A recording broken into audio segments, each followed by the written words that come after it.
Tiago, capítulo 1, verso 2 ao 12, diz assim: Meus irmãos, considerai motivo de grande alegria o fato de passardes por várias provações, sabendo que a prova da vossa fé produz perseverança, e a perseverança deve ter ação perfeita, para que sejais aperfeiçoados e completos, sem vos faltar coisa alguma. Se algum de vós tem falta de sabedoria, peça a Deus, que a concede livremente a todos sem criticar, e lhe será dada. Peça, porém, com fé, sem duvidar, pois quem duvida é semelhante à onda do mar, movida e agitada pelo vento.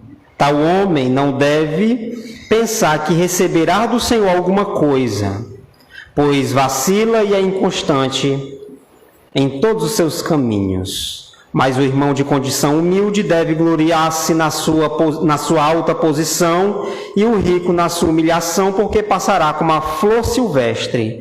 Pois o sol se levanta em seu ardor e seca-se a relva, e então sua flor cai e sua beleza desaparece. Assim também o rico murchará em seus caminhos. Feliz é o homem que suporta a provação com perseverança, porque depois de aprovado receberá a coroa da vida, que o Senhor prometeu aos que o amam. Que o Senhor, por meio do seu Espírito, abra os olhos do nosso coração. Irmãos, eu vou pular muitas coisas que eu já falei, que é para a gente se adiantar, e se der tempo a gente prossegue os versículos 13 em diante. Mas uma das perguntas que devemos fazer, e isso foi parte do primeiro sermão, no capítulo 1, no verso 1, que uma das perguntas que devemos fazer com relação à leitura da carta de Tiago, não só a carta de Tiago, mas qualquer livro das Escrituras, é por que Tiago escreveu essa carta. E existem muitas razões pela qual Tiago escreveu a carta, assim como a razão pela qual Paulo escreveu a carta de Romanos, a razão pela qual Paulo escreveu a carta aos Efésios e Gálatas e as outras. Mas, em especial, a carta de Tiago, a primeira razão pela qual Tiago escreveu a carta é que os irmãos estavam passando por várias e por duras provações. Essa foi a primeira razão pela qual Tiago escreveu a carta, que foi o texto aqui em que lemos. Eles estavam sendo tentados a pecar, que é a partir do verso 13 em diante.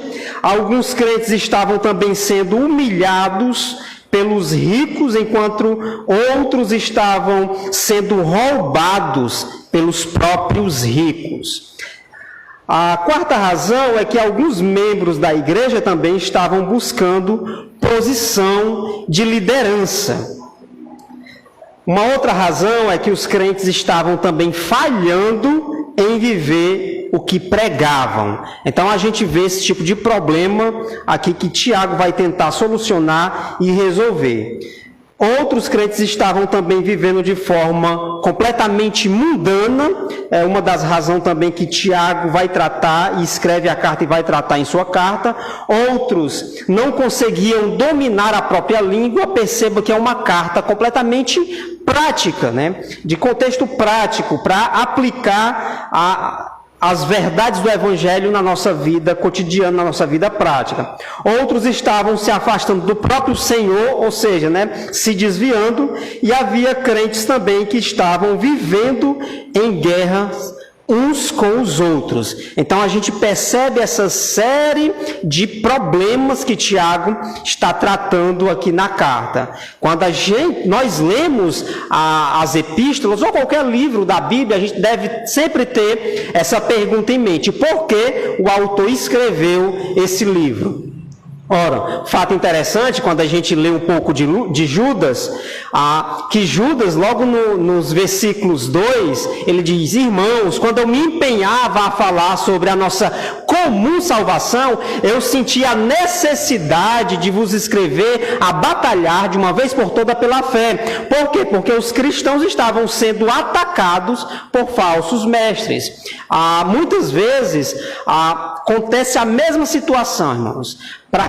Principalmente para quem é pastor de igreja, porque às vezes há uma necessidade rodeando o contexto da igreja em que o pastor precisa tratar aquela circunstância. E aqui aconteceu com todas as epístolas paulinas e com Tiago não é diferente, irmãos. Os irmãos precisavam ser orientados no que diz respeito algumas coisas que estavam acontecendo. Quando nós lemos 1 Coríntios, é uma igreja que estava rodeada por diversos problemas e que o apóstolo Paulo, quando ouviu, as notícias que estavam acontecendo na igreja de Corinto, ele sentiu a necessidade ali também de resolver vários problemas. Então, a melhor maneira de resolver problemas na igreja é com pregação da palavra de Deus. É a melhor maneira que tem para resolver problemas na igreja. Portanto, continuando o assunto em que eu já havia falado, eu quero aqui dar uma pincelada no que eu já falei, que pensar sobre dor, irmãos, pensar com dor são duas coisas completamente diferentes. Foi algo que eu falei no sermão passado, e a gente vê essa distinção. E aí a gente podemos, como eu falei também, pregar e escrever tratados sobre sofrimento enquanto estamos fisicamente bem, mas mal conseguimos estabelecer raciocínios durante uma dor de dente. E uma coisa que eu frisei aqui foi que bater o dedo mindinho na quina da mesa causa mais dor do que a morte de milhões de pessoas no mundo. Quem nunca aqui, às vezes, chorou por estar passando e taca o dedo mindinho na quina da mesa, do armário, e ali é uma dor insuportável. Então, isso é muito angustiante. E aí eu entrei na questão de que talvez nós aqui já chorou mais por causa de fora de uma namorada ou namorado do que pelas mortes do Holocausto. Porque a dor, irmãos, o sofrimento, ela incomoda mais pela sua proximidade. Então, isso foi uma das coisas que eu falei, estou ressaltando aqui. Nós lemos Hebreus capítulo 11, verso 32 ao 38. A gente discorreu sobre os heróis da fé, alguns heróis da fé ali, que foram homens que passaram por vários sofrimentos, várias coisas, e sabemos que Deus pode nos livrar de circunstâncias difíceis, mas também sabemos que Deus não precisa nos livrar a fim de provar que eu ou você tem fé. O autor aos Hebreus, no capítulo 11, ele registra o fato de que muitos homens e mulheres de fé, ali anônimos, não foram libertos de circunstâncias difíceis. No entanto, Deus honrou a fé de cada um deles.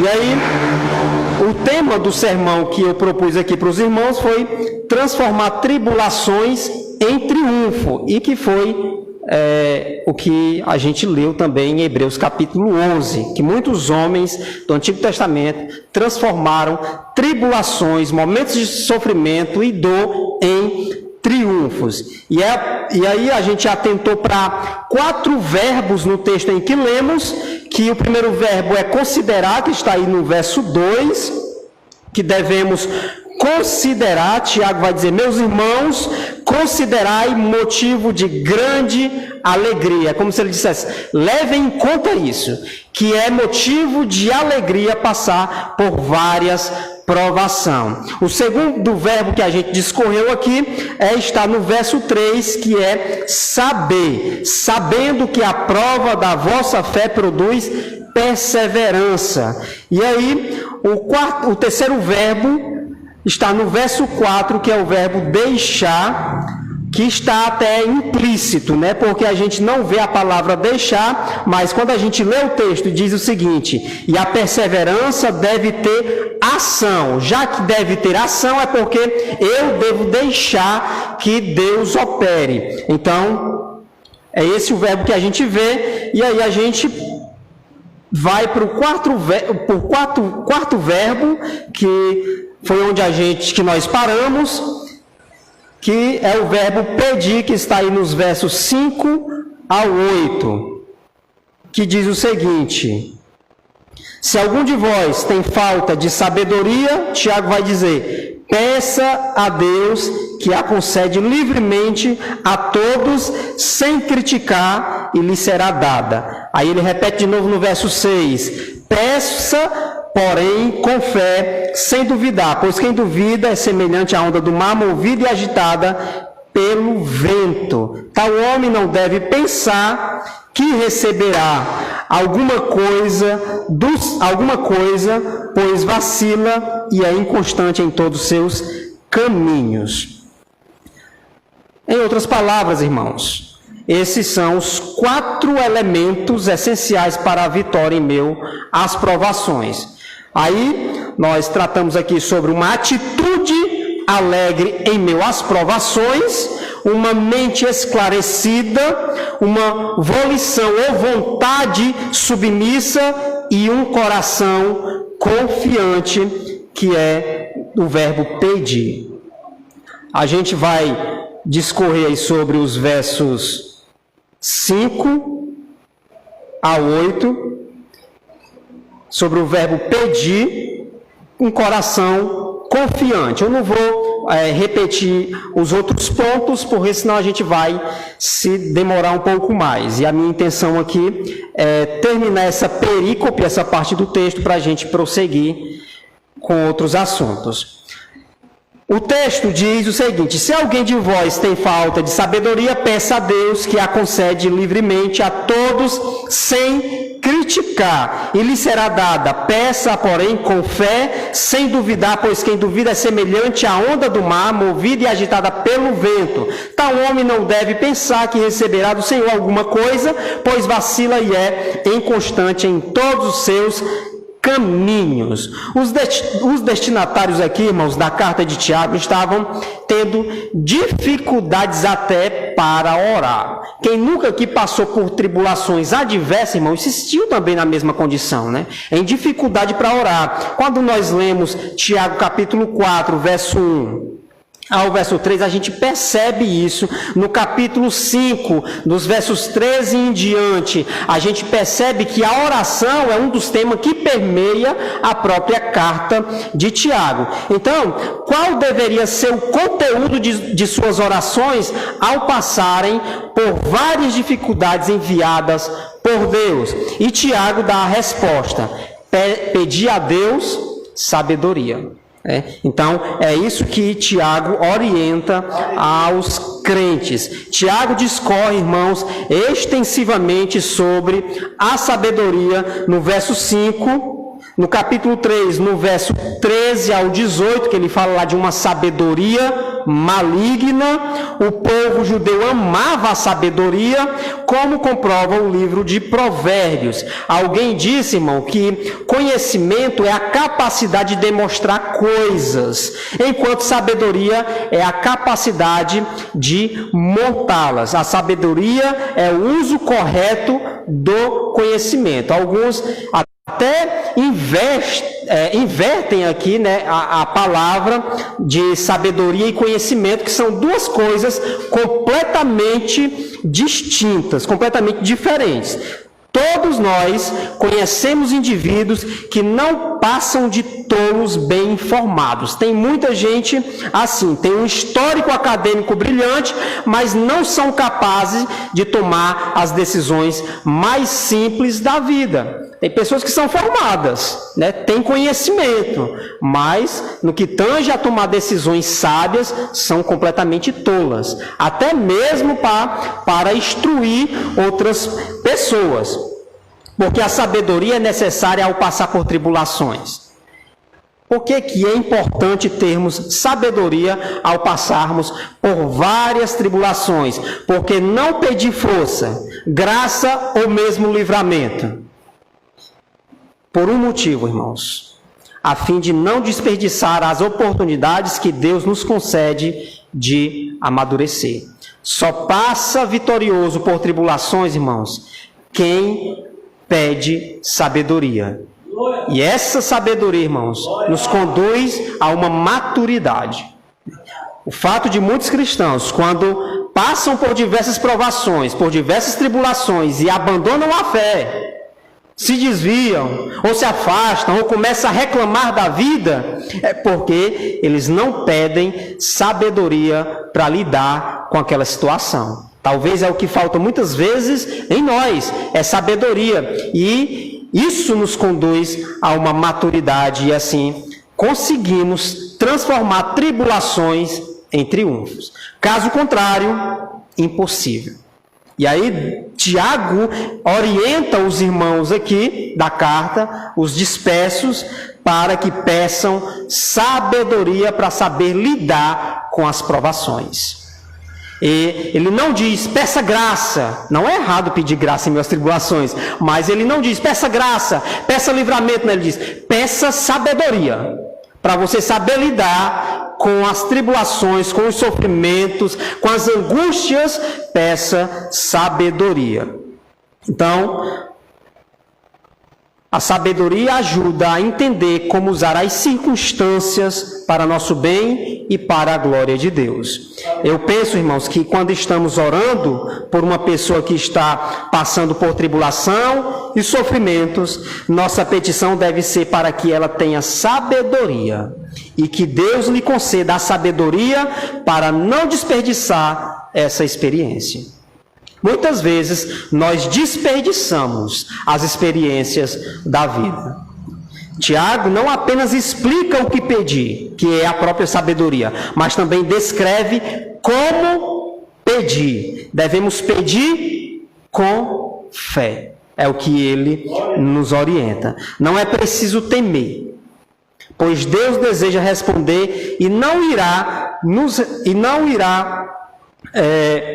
responder. Antes, ele dá maior graça, como ele explica no verso 6 do capítulo 4, também dá cada vez mais sabedoria. E o maior empecilho, irmãos, para as respostas à oração é a incredulidade.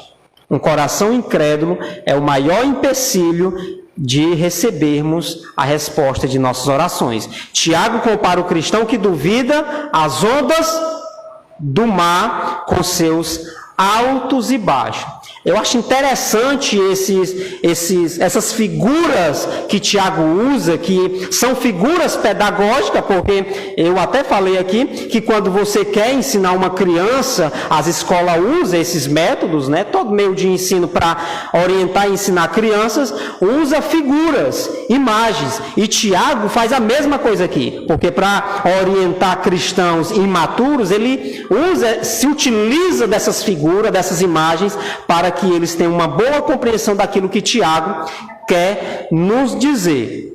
E aí, Tiago usa aqui a primeira figura, que é a figura das ondas do mar, com seus altos e baixos. Assim é o homem de ânimo dobre. A fé diz sim, mas a incredulidade diz não. Então, vem a dúvida e diz sim. E em um instante, logo depois diz não, porque a dúvida ela fica oscilando entre o sim e o não. Foi a dúvida que fez Pedro afundar nas ondas quando caminhava em direção a Jesus, em Mateus capítulo 14. E Jesus lhe perguntou: homem de pequena fé, por que duvidastes? Porque o maior empecilho, irmãos, é a dúvida, porque a dúvida, ela oscila. Oscila e como oscila. Quando Pedro começou a caminhar pela fé, manteve os olhos fixos na pessoa de Jesus Cristo, mas quando se distraiu com o vento e com as ondas, deixou de andar pela fé e começou a afundar. Começou assim a duvidar. Ele deixou-se levar por um ânimo dobre e quase morreu afogado ali, né? Até meio estranho porque Pedro era pescador, mas muitos cristãos vivem como rolhas, irmãos, subindo e descendo como as ondas do mar, indo para frente e para trás. Esse tipo de experiência, irmãos, indica imaturidade. Paulo usa uma ideia parecida em Efésios capítulo 4, verso 14, onde ele nos diz o seguinte: para que não mais sejamos como meninos, agitados de um lado para o outro e levados ao redor por todo o vento de doutrina, pela artimanha dos homens, pela astúcia com que induzem ao erro. Se tivermos um coração que não duvida e que não se mostra dividido, irmãos, poderemos pedir com fé. E Deus nos dará a sabedoria de que precisamos. A instabilidade e a imaturidade, elas andam juntas. Portanto, devemos pedir com fé sabedoria, sem duvidar. Interessante, irmãos, que Tiago encerra essa sessão com uma bem-aventurança no verso 12. Bem-aventurado o homem que suporta com perseverança a provação. Ele começa no verso 2 do capítulo 1 e termina com alegria, né? É um negócio interessante, que Tiago encerra essa sessão com uma bem-aventurança. Bem-aventurado o homem que suporta com perseverança a provação, que ele começa e termina com alegria. E essa bem-aventurança é um grande estímulo, porque ela promete uma coroa para os que suportarem as tribulações com paciência. É o que Tiago nos diz. E em suas cartas, o apóstolo Paulo, em suas cartas, usava com frequência ilustrações esportivas, e Tiago faz o mesmo aqui. Ele não diz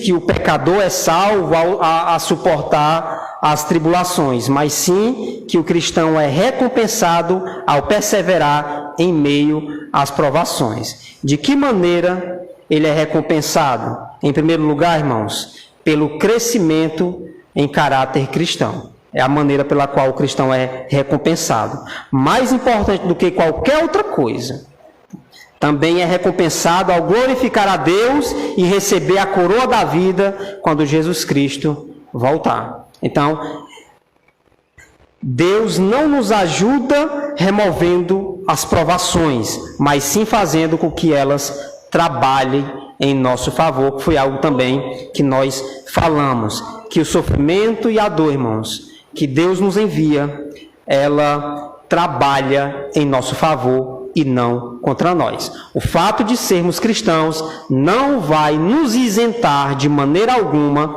das tribulações.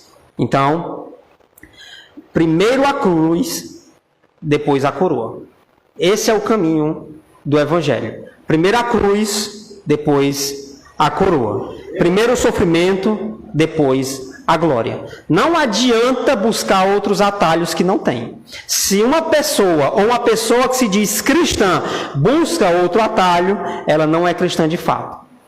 Porque devemos levar também as marcas de Cristo em nosso corpo, que é também passarmos por diversas tribulações. Primeiro a cruz, depois a coroa. Primeiro o sofrimento, depois a glória. E isso é que nos motiva a andar, a caminhar com perseverança em meio às tribulações, que está reservada para aqueles que perseveram a coroa da justiça. E Satanás, irmãos, Satanás deseja usá-las para nos destruir. Mas Deus as emprega para nos edificar. É onde Deus nos fortalece, nos deixa mais fortes. Em Tiago capítulo 1, verso 12, Tiago usa uma palavra extremamente importante, que é o amor. E seria de se esperar que escrevesse: receberá a coroa da vida, a qual o Senhor prometeu aos que confiam nele ou que lhes obedecem, porque ele fala amor, em vez de obedecem ou confiam nele. Porque o amor é a motivação espiritual, irmãos, por trás de todos os imperativos desta sessão. Isso é o que nos motiva. Amor. Por que ter uma atitude alegre ao enfrentar tribulações? Porque amamos a Deus e Ele nos ama. É por isso que devemos ter uma atitude alegre em caminhar, em enfrentar as tribulações. Entendemos que temos um Deus que sofre conosco, que se identificou com a nossa dor, com o nosso sofrimento. As mesmas tribulações, os mesmos sofrimentos que passamos, devemos ter em mente que o nosso Deus também sofreu. Ele não é um Deus apático, que está distante de nós. Ele é um Deus que encarnou, que se fez carne, que habitou entre nós, que experimentou todo o sofrimento, toda a angústia que eu e você sofremos. E nisso nos motiva, isso nos alegra, porque Ele se identifica conosco. Antes de reclamarmos por dor e por sofrimento, devemos entender que Ele sofreu também. Ele se identificou com as nossas angústias.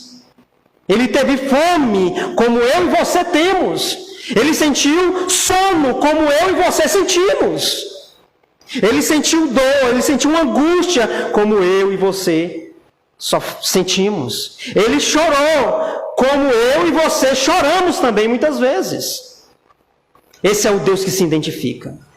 Esse é o Deus que está ao nosso lado. Esse é o Deus que está conosco. Esse é o Deus que se identifica em nossas fraquezas, em nossas tribulações, em nossas dores. Ele nos ama.